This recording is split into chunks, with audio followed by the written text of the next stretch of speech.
Welcome to Porchlight Letters podcast number 2383, and our topic today is, excuse me, how do I preserve stories so they don't get lost again?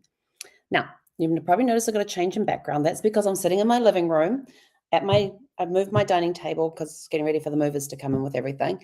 And over there is my TV, and I've been going backwards and forwards between the Winter Olympics and the Super Bowl. Hence the reason I'm wearing my Goofy football jersey. It even has Goofy on the back. I don't know if you can see that, but it has Goofy on the back. He's number 32 is his number. But so I thought I'd put that on in honor of. Now, I don't usually watch Super Bowl. The last time I watched Super Bowl was January of 2018. And I watched it then because it was the first Super Bowl that was after, since Brad had passed. And so I wanted to complete that circle. I don't care who plays as long as it's a good game. I have to tell you, this is turning out to be a good game, no matter what the scoreboard says. You've got no touchdowns. We're in the third quarter, 0 touchdowns, but Seattle are ahead. Yes, 12-0 over the Patriots, but it's a good game. There's a lot of good backwards and forwards and everything else, and that's what. And I don't care who wins. I just want a good game. But I don't think I've ever seen a Super Bowl go with no touchdowns into the third quarter. I don't recall that anyway. Anyway, that's not what we're here to talk about today. So we are going to talk about how to preserve stories so they don't get lost again. Preservation requires intention. You have to be intentional about this. Stories need to be kept in multiple formats: photographs, voice recordings, videos, written. What other ways can you do that? I think that's about it. Written, voice recordings,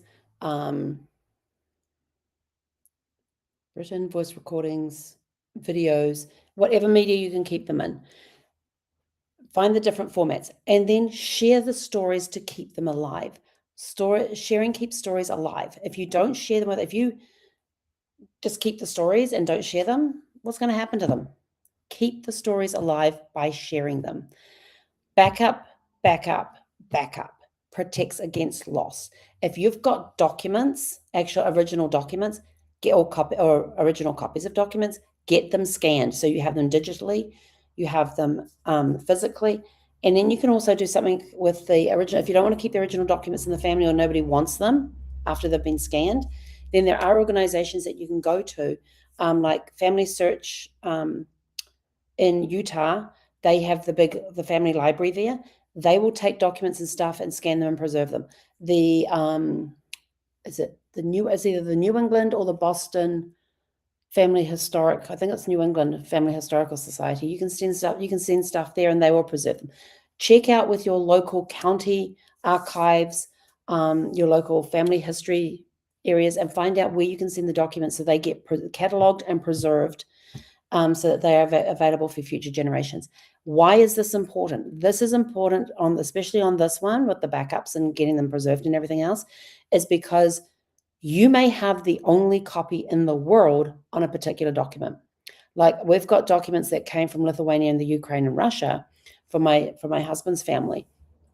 And knowing that all the wars and stuff that have gone on, the battles and everything else that have gone on since his family arrived in the US, we don't know if there's any records in the original places.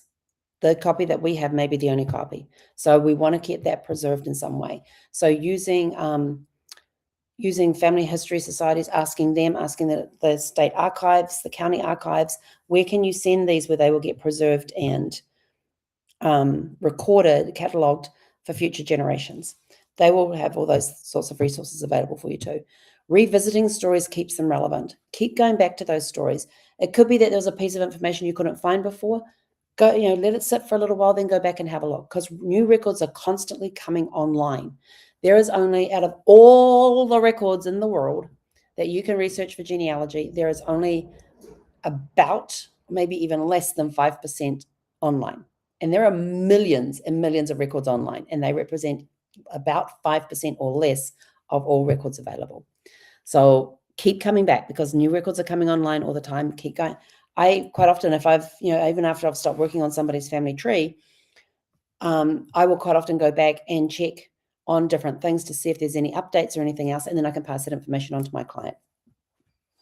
So revisit the stories helps keep them relevant as well. There could be a piece that you're missing.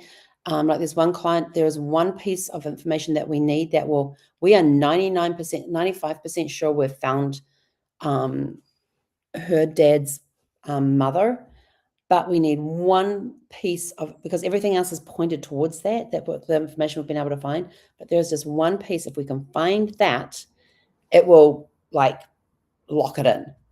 So we keep looking. But they cut off the birth records in that particular country, and they only released up until 1925. And even though he was born in 1925, it was after the cutoff date of what had been released. So we're waiting for their next round to come out and have a look. But I keep going back and checking. And usage of these stories will ensure their survival. The more you use them, the more you relate them to others, the more people hear them, see them, read them, because people learn in different ways. You've got those that are visual, who read, and like looking at documents. You've got those who will hear, or who learn by hearing.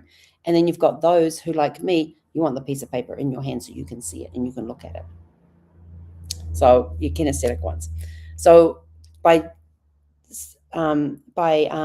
keeping the stories in multiple formats, you're also ensuring that it survives when people, sorry, the neighbor just arrived home. I was just seeing what that thing was. You can also ensure that they're preserved in different ways so that different people who have different styles of learning learn these stories as well. So the more people you have out there that can learn the stories, the more likely it is to survive. And this all matters because stories disappear when they are not stored, when they are stored but not shared. If you're storing the stories, that's well and good, but if you're not sharing them, who's going to know where to go to get them?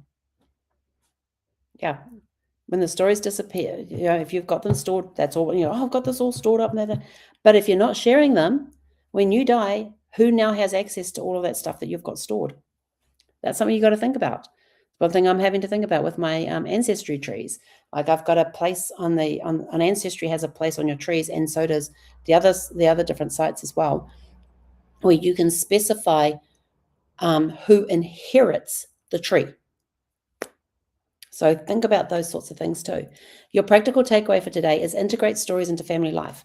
You're sitting around dinner at the table, somebody brings up the topic that triggers a story, share that story.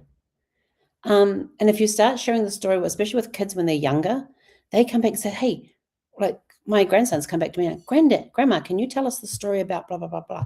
Or do you remember the time that this happened? Da, da, da, da. And I'll go, yep. And they want me to pull up, they give me my phone and go, Grandma, can you show us this video? Can you show us that video? Can you show us these pictures? Where I can go back and show them things. Like there's my oldest grandson's the only one that ever got to spend any time with his grandfather before my husband passed. And so there's a couple of really cute videos that I have, or several cute videos that I have. And so we show them to them so the younger ones there who never got to meet their grandfather get to learn about him in a different way. They get to see the videos of him interacting with the oldest grandson. And there's some really cute videos in this. They get to see his personality coming out on these videos.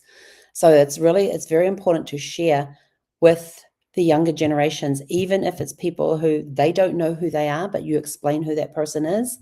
And you'll find that they will start coming to you and saying, Grandma or Granddad, can you show us this? Can you show us that?